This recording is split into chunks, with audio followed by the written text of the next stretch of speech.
Saludos estudiantes y bienvenidos a la primera clase de Programación 2. Mi nombre es Pablo Sauma, voy a ser su profesor y hoy vamos a empezar con el primer tema de la clase, que es una introducción a C y C++. En el curso anterior de Programación 1 ustedes aprendieron a programar utilizando Java. Sin embargo, para el desarrollo de los temas de este curso vamos a utilizar los lenguajes de C++ y un poquito de C. Por lo tanto, es importante que hagamos una introducción y un repaso de cómo se compara la sintaxis y las palabras clave que tenemos en Java con las de C y C++.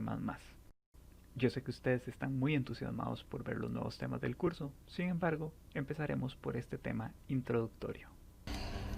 Supposed to start with these operation programs first. That's Major Butter and Shed. En el caso del desarrollo de este curso, vamos a utilizar el IDE de desarrollo WXDevC++. DevC++ es un ambiente de desarrollo desarrollado por Colin Laplace, que es bastante útil, de hecho es el que yo uso, pero eso es escogencia personal mía. Sin embargo, esta expansión que se llama WXDevC++ incluye, adicional al IDE de DevC++, la biblioteca WXWidgets, que nos va a permitir desarrollar interfaces gráficas en C++. Entonces ustedes entran a esta página, se van a descargas y pueden descargar el instalador de DevC++. Hay un detalle importante, esto es para Windows. Si ustedes utilizan una Mac o si están en un sistema Linux, lo que pueden hacer es descargar otro ambiente de desarrollo de C++ y descargar e instalar la biblioteca WX cuando la vayamos a utilizar.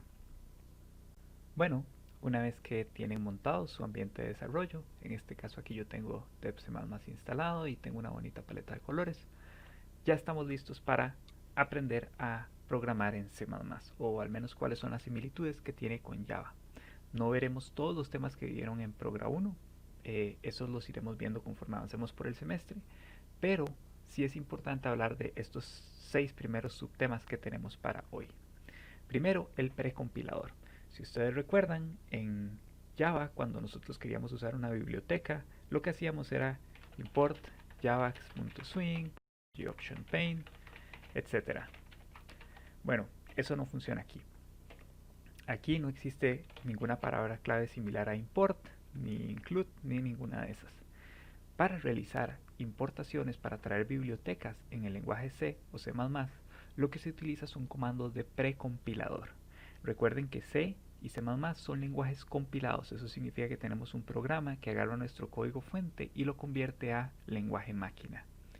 El precompilador es un subproceso que ocurre cuando uno hace compilación, que ocurre antes de la compilación, que lo que hace es agarrar código y traerlo. Básicamente se ve tipificado porque son comandos que empiezan con hashtag. En este caso nosotros tendríamos hashtag include iostream. En este caso, el comando de precompilador lo que está diciendo es, antes de empezar a compilar, vaya y busque la biblioteca iostream y péguela aquí. Literalmente lo que hace es pegarla, como que si estuviera adentro de nuestro documento. Entonces, en este caso lo que estamos haciendo es incluir la biblioteca iostream. La biblioteca iostream significa input, output, stream, flujo de entrada y salida. Esta biblioteca, que es estándar de C++, es la que nos permite controlar la entrada y salida de datos y va a ser la que vamos a utilizar primordialmente. Cabe rescatar que existen muchos otros comandos de precompilador que no necesariamente tienen que ver con la inclusión de archivos. Sin embargo, este es el más usual y más adelante en el curso es posible que veamos otros. Ahora veamos cómo se hace el main. Si recuerdan, en Java cuando queríamos hacer un main, escribíamos el comando public static void main y poníamos un string, args y etcétera. Bueno, eso no ocurre aquí. En Java, además, el main era parte de una clase. En C++ no nos vemos obligados a utilizar clases. En realidad, el main es simplemente una función que se llama main. La diferencia principal entre Java y C++ es que, número uno, esta función no pertenece a ninguna clase y además el tipo, el valor de retorno de la función es int. Recuerden que si una función dice que va a retornar entero, es necesario que retorne entero. Generalmente se retorna 0, porque 0 lo que significa es que el programa finalizó sin problemas. Si ustedes aquí pusieran un valor de retorno, por ejemplo 5, al ejecutar el programa, muy posiblemente Windows les diría que ocurrió un error, porque Windows espera que los programas finalicen con un valor 0 a menos de que ocurra algún error. Entonces, return 0. Y aquí tenemos nuestro código main. Entonces, empecemos con el programa más simple de todos, un hola mundo. En este caso, si quisiéramos imprimir un hola mundo, tendríamos que poner std .scout, ya les voy a explicar qué significa esto, y yo aquí pongo hola mundo.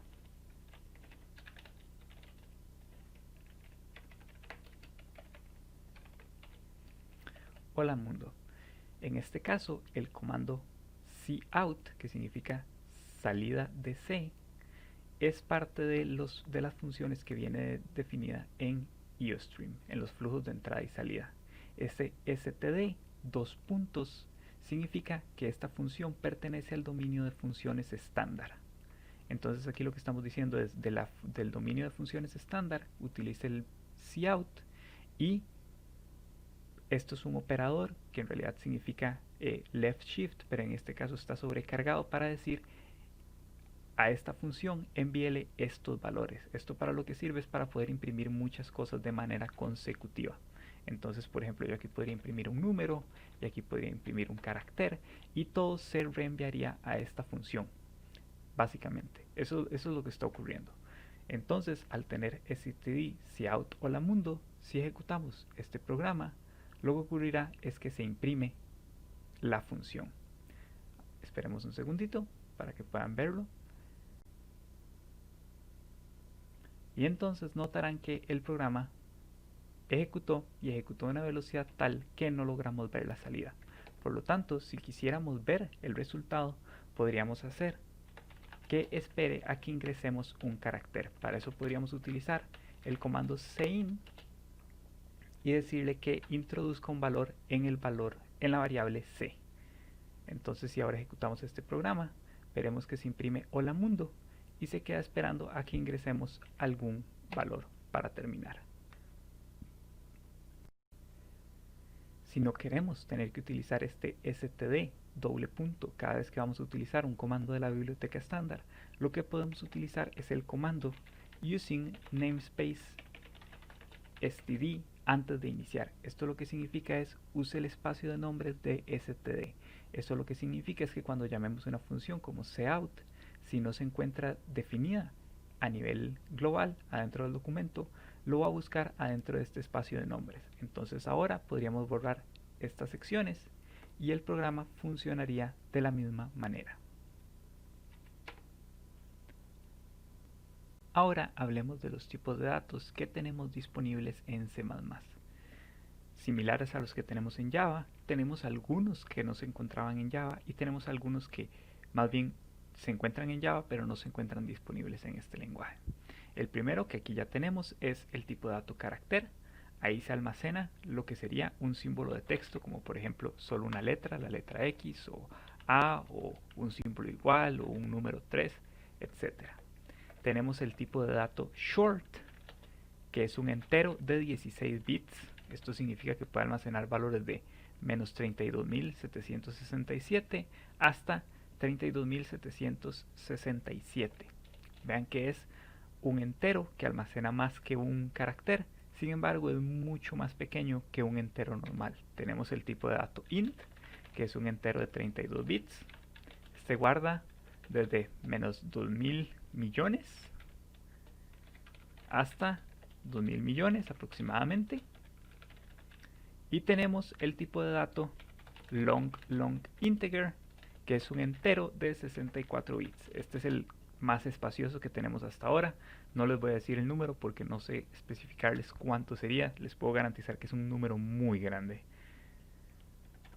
Luego tenemos los tipos de datos flotantes. Tenemos el float, que ustedes ya lo conocen, flotante de 32 bits. Y tenemos el double, que es un flotante de 64 bits. Hasta aquí, todo bien. Además tenemos el valor booleano. Noten que la palabra clave aquí es bool en lugar de boolean como en Java. Entonces este es un booleano que almacena valores true o false. Entonces ustedes utilizan el que más útil les sea. Además tenemos, similar a en Java, tenemos palabras clave que podemos utilizar para modificar el significado de ciertos de estos tipos. Uno que no contamos en Java pero que tenemos en C++ es el caracterizador unsigned, que significa sin signo. Sin signo lo que significa es, este comando se utiliza específicamente para los valores que pueden guardar valores enteros. Lo que significa es, en lugar de tener valores negativos, solo utilice valores positivos. Entonces si teníamos un unsigned short, entero positivo de 16 bits, en lugar de ir desde menos 32.000 hasta 32.767, lo que vamos a tener es un intervalo desde 0 a 65.535. Entonces este caracterizador unsigned se utiliza antes del tipo para especificar que no lleva signo. Obviamente este no se puede utilizar con float o double porque float o double usan una codificación diferente. Además del unsigned tenemos la palabra clave const, que es equivalente al final de Java. Sirve para declarar un valor que luego no se va a poder modificar. Entonces si escribiéramos constant char, no sé, x iba a ser igual a x. Si luego intentáramos modificar x por un nuevo valor, nos tiraría error al compilar. Entonces const es para constantes. Aparte de estos tenemos también la palabra clave static, pero esta la veremos en mayor detalle cuando veamos clases, porque en este contexto no nos sirve de mucho. Entonces por ahora quedémonos con estos. Tenemos char, short, int, long, long int, float, double, boolean y el modificador unsigned y el modificador constant. Notarán que no tenemos un tipo de dato string. String en realidad es un tipo de dato compuesto, entonces no existe como tal como un tipo básico en C++. Cuando queramos trabajar con hileras, muy posiblemente vamos a utilizar arreglos de caracteres o alguna biblioteca que nos permita manejar hileras adentro de C++. Ahora hablemos de los operadores que tenemos disponibles en C++. En C++ tenemos disponibles muchos de los operadores que tenemos disponibles en Java. En la sección de aritméticos tenemos la suma, la resta, la multiplicación, la división y la operación de módulo. En la sección de operadores de comparación tenemos el igual igual, el no igual, el menor igual, mayor igual, menor que y mayor que. Estos ustedes ya lo conocen.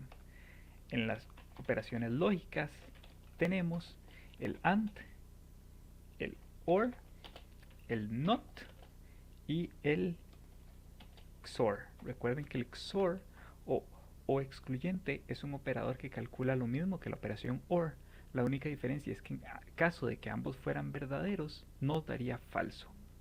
Además, tenemos las operaciones de left shift y right shift, que estas operaciones lo que hacen es mover los bits de un valor hacia la izquierda o hacia la derecha. Estos son operadores lógicos binarios. Dentro de las operaciones lógicas binarias también tenemos el AND, el OR, el XOR y la negación binaria. Estas operaciones funcionan a nivel de bits de una variable. Entonces todavía no las vamos a necesitar mucho. Probablemente las van a utilizar cuando lleguen al lenguaje ensamblador. Por último tenemos el operador ternario, que es el operador símbolo de pregunta doble punto. ¿Cómo funciona este operador? Bueno, aquí nosotros podemos poner una condición y aquí ponemos el valor que se retorna en caso de ser true y aquí ponemos el valor que se retorna en caso de ser false. Un ejemplo de esto sería la siguiente función. Si yo tengo aquí una variable que dice int x va a ser igual a 3 es menor a 4, y vean, esta es la pregunta, 3 es menor a 4, y digo que se almacene 6 si es verdadero o 3 si es falso, en esta variable, en la variable x se guardaría 6, porque se cumple esta condición y por lo tanto se almacena este valor. Ahora, la utilidad del operador ternario es que esta condición puede ser muy compleja, puede utilizar valores lógicos, diferentes operaciones lógicas y de comparación, y los valores de caso positivo y caso negativo pueden también ser variables. Esto nos ahorra tener que usar un if else. Entonces, para eso nos sirve el operador ternario, símbolo de pregunta, símbolo de doble punto. Entonces, vamos a comentar esto.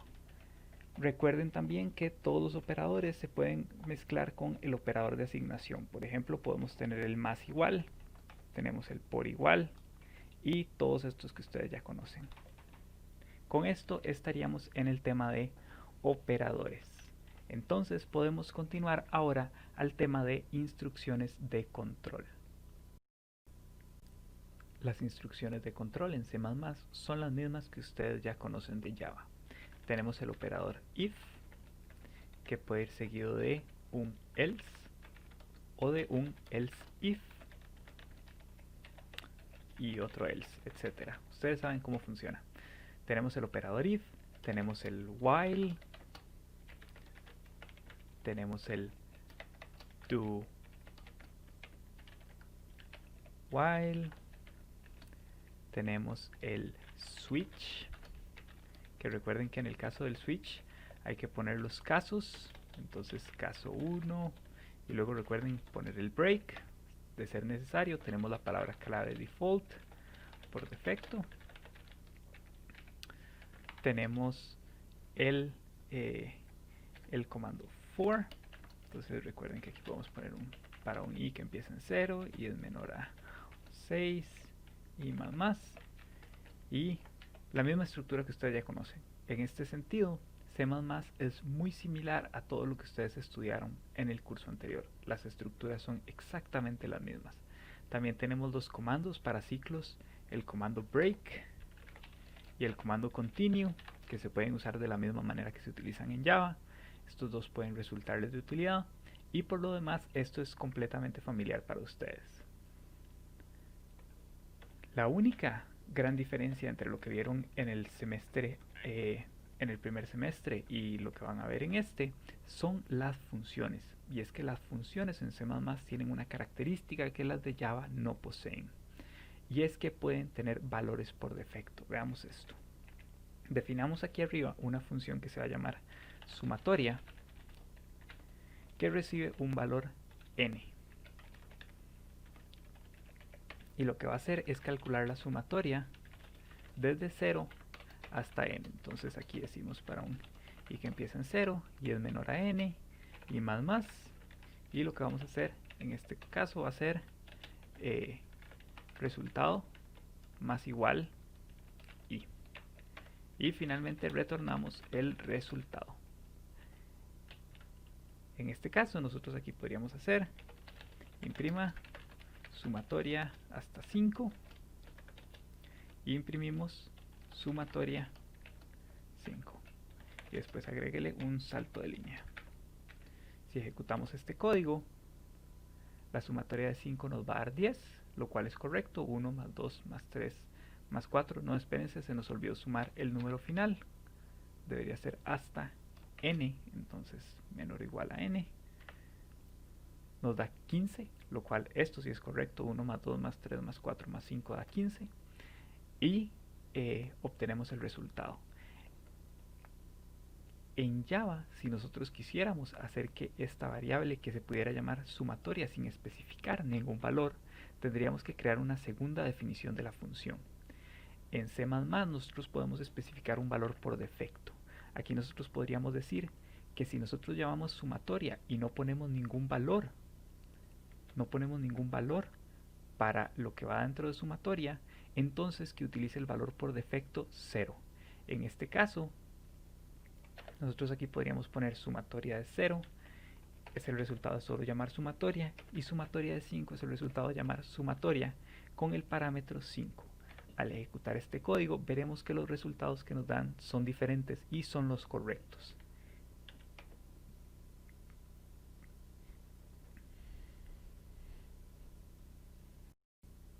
De esta manera podemos especificar funciones en C++.